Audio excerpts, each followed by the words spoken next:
भाग्य की एक खासियत बहुत अच्छी है कि यह पलटती जरूर है।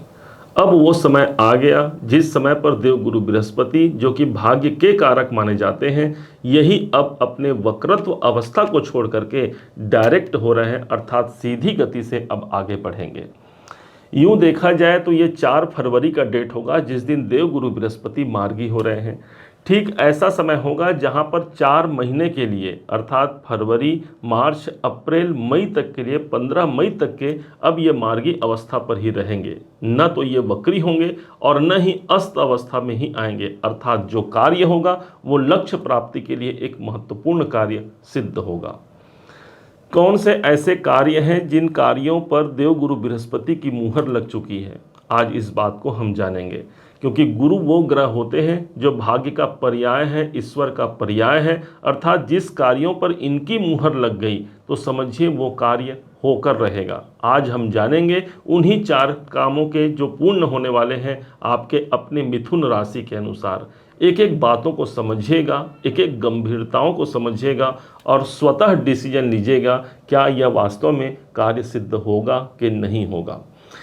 एक तो देवगुरु बृहस्पति आज 17 डिग्री पर आ गए हैं। ज्योतिष के मुताबिक जब कोई ग्रह 12 से 18 डिग्री के मध्य होता है तो उनके पास 100% की ये कैपेसिटी होती है कि वो अपना परिणाम, अपना रिजल्ट दे पाए। उसी परिप्रेक्ष्य में सबसे पहला जो काम होगा वो होगा 12वें घर पर गुरुदेव आए हुए हैं और यहीं पर मार्गी हो रहे हैं। देखा जाए तो 12वां घर कोई महत्वपूर्ण घर नहीं होता देवगुरु बृहस्पति के लिए। इस स्थान को गुरु का शुभ स्थान नहीं माना जाता, लेकिन आपको हम बता दें कि यह मोक्ष त्रिकोण का भाव होता है 12वां घर। इसलिए देवगुरु बृहस्पति मोक्ष के कारक ग्रह होते हैं केतु के समान। और इस हिसाब से यदि देखा जाए तो आपके विदेशों से जुड़े हुए कार्य इस समय पर पूरे होने वाले हैं। आप कोई इन्वेस्टमेंट करना चाहते हैं और वो पेंडिंग है, आपका मन है उस काम पर, अपने बिजनेस पर या कार्य क्षेत्र पर कुछ पैसा लगाना चाहते हैं लेकिन पैसे की व्यवस्था नहीं हो रही है, तो हो सकता है ये देवगुरु बृहस्पति का मार्गी होना आपके लिए किसी वरदान से कम नहीं होगा। ऊपर से देवगुरु बृहस्पति जब 12वें घर पर रहेंगे तो इनकी 3 जगह पर दृष्टियां आएंगी। जिस स्थान पर इनकी दृष्टियां पड़ेंगी वो स्थान भी पूर्ण होंगे। प्रथम जो स्थान होगा वो होगा 1, 2, 3, 4, 5 पंचम भाव। दूसरा जो पॉइंट है वो चौथा भाव जो है, 5वीं दृष्टि देवगुरु बृहस्पति की, वो पूर्ण होने जा रही है। कोई मकान, कोई घर का नवीनीकरण इस समय पर हो सकता है। कोई गाड़ी खरीदने की आप योजना बना रहे हैं, हो सकता है देवगुरु बृहस्पति वहां से देख रहे हैं। यदि आप स्थान परिवर्तन करना चाहते हैं तो 12वां घर हमारे बदलाव को रिप्रेजेंट करता है और चतुर्थ भाव जो होता है हमारा निवास स्थान है, हमारा घर है। तो इस समय पर घर में कोई बदलाव, घर में कोई परिवर्तन का योग देवगुरु बृहस्पति के माध्यम से हमारा बन पाता है। माना जाता है गुरु की दृष्टि, 5वीं दृष्टि जिस स्थान पर पड़ती है वो गंगा जल के समान पवित्रता रखती है। तो यही चतुर्थ भाव है जो मेरे जमीन जायदाद से जुड़े कार्यों का है। तो इन कार्यों के लिए आपके लिए एक बेहतर परिणाम निकाल कर देवगुरु बृहस्पति दे जाते हैं। इसके बाद जो इनका अगला परिणाम होगा जिसे हम तीसरा कहेंगे, और वो होगा गुरु की दृष्टि का पड़ना 6ठे भाव पर। आप यदि किसी रोग से पीड़ित हैं, कोई स्वास्थ्य में समस्या है, तो गुरु के पास वो प्रभाव है कि 6ठे भाव को मार्गी अवस्था में देखेंगे। आपके स्वास्थ्य के लिए एक अच्छा हो गया। कैसे भी स्वास्थ्य की समस्या हो उसके बाद भी आप अपने कार्य को पूरे लगन से कर पाते हैं, वहां आपको ईश्वर का साथ मिल गया, अर्थात गुरु का साथ आपके स्वास्थ्य में मिलेगा। कोई कोर्ट कचहरी चल रहा है, उस कोर्ट कचहरी के मामलों में हो सकता है इन 4 महीनों में आपको एक शुभ परिणाम निकल कर सामने आए।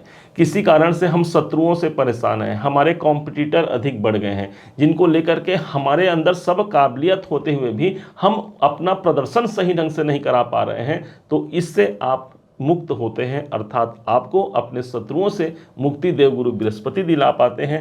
6ठे भाव पर इनकी 7वीं दृष्टि होगी। कोई कर्जा चल रहा है, कोई लोन चल रहा है, उस लोन से मुक्ति या उसके मुक्त होने के साधन भी देवगुरु बृहस्पति निकाल करके देते हैं, क्योंकि इनकी 7वीं दृष्टि 6ठे भाव पर पड़ रही है। अब इनके पास एक दृष्टि और बची और वो है इनकी 9वीं दृष्टि। काल पुरुष की कुंडली में जो गुरु का स्थान माना गया है वो 9वां भाव होता है और इस कारण से गुरु की 9वीं दृष्टि एक महत्वपूर्ण दृष्टि होती है। यहाँ से बैठ करके इनकी जो 9वीं दृष्टि पड़ेगी वो ठीक 8वें घर पर पड़ेगी। यदि कोई रुकावट, कोई बाधा, कोई डिप्रेशन, कोई तनाव की अनुभूति हम कर पा रहे हैं, चाह करके भी अपने कार्य को अंजाम देने के लिए बार बार हमें कोई प्रयास करना पड़ रहा है और उस प्रयासों का प्रतिफल निकल के सामने नहीं आ रहा है, तो निश्चय मानिए देवगुरु बृहस्पति का मार्गी होना एक वरदान से कम नहीं होगा। अर्थात जो समस्या है, जो रुकावट है, उन रुकावटों को पार करते हुए आप अपने बेहतर भाग्य को अंजाम दे पाते हैं। चूंकि देवगुरु बृहस्पति आपके सप्तमेश हैं और इस हिसाब से वो दशमेश भी हैं, तो कैरियर के दृष्टिकोण से, बिजनेस के दृष्टिकोण से, नौकरी के दृष्टिकोण से भी कहीं पर भी आपके लिए कोई अवरोध या विलंब, बाधा की स्थिति नहीं है, क्योंकि इस समय पर नवमाधिपति हमारे मार्गी हो रहे हैं। हाँ, एक बात का ध्यान जरूर रखना होगा कि सप्तमेश इस समय पर 12वें घर पर है। जीवन साथी के संग कोई तनाव की स्थिति न बनने पाए, इसका आपको ध्यान रखना होगा। ध्यान रखना होगा अपने पार्टनर को लेकर के, कोई पार्टनर इस समय पर कोई फ्रॉड न कर पाए, इसके लिए भी आपको ध्यान रखने की आवश्यकता रहेगी। अन्यथा देवगुरु बृहस्पति का जो अच्छा योग है वो आपके प्रारंभ से ही, अर्थात जब से ये आए हुए हैं मई महीने से, तब से लेकर के अब तक आपके करियर भाव के स्वामी का इस समय पर मार्गी होना उन सब में सबसे श्रेष्ठ समय होगा, जहां पर हम अपने कार्य क्षेत्र को प्रूव कर पाते हैं, दुनिया को दिखा पाते हैं, हम अपने कार्य को एक बेहतरी से आगे बढ़ा पाते हैं। कोई प्रॉब्लम है, कोई समस्या है, उससे बाहर निकल पाते हैं। कोई खर्चा इस समय पर होगा, देवगुरु बृहस्पति 12वें घर पर हैं, इसलिए अच्छे खर्चों के लिए हमको तैयार रहना है। और जो खर्चे अभी आवश्यक न हो तो कम से कम अभी 15 मई तक आपको रुक भी जाना चाहिए, जहां पर देवगुरु बृहस्पति 15 मई से जब आपकी राशि मिथुन राशि पर प्रवेश करेंगे, तो ये एक ऐसा समय होगा जो और अधिक भाग्योन्नति और सफलतादायक होगा। लेकिन इन 4 महीनों में एक अच्छा वाइब्रेशन देवगुरु बृहस्पति के माध्यम से मिल रहा है। कहीं से भी ये आपके अकारक नहीं है, ये आपके कैरियर के स्वामी हैं। विशेष कहा जाए, कैरियर में कोई परिवर्तन का योग भी देवगुरु बृहस्पति निकाल करके दे पाएंगे। क्यों दे पाएंगे? क्योंकि दसमाधिपति 12वें घर पे रहेंगे। दसम भाव आपका कैरियर हो गया और 12वां घर जो है वो बदलाव को दिखाता है। तो इसी समय पर, इसी 4 महीने में कैरियर में कोई बदलाव की स्थिति आएगी और वो भी शुभ बदलाव से युक्त आपको यहाँ पर देवगुरु बृहस्पति जोड़ जाते हैं। कैसे गुरु को मेंटेन करना है? 12वें घर पर गुरुदेव हैं। 12वां घर दान का होता है। 12वां घर ऐसा स्थान है जहां पर हम किसी को दान देते हैं। अब यहाँ देवगुरु बृहस्पति का जो सामग्री है वो चने की दाल है।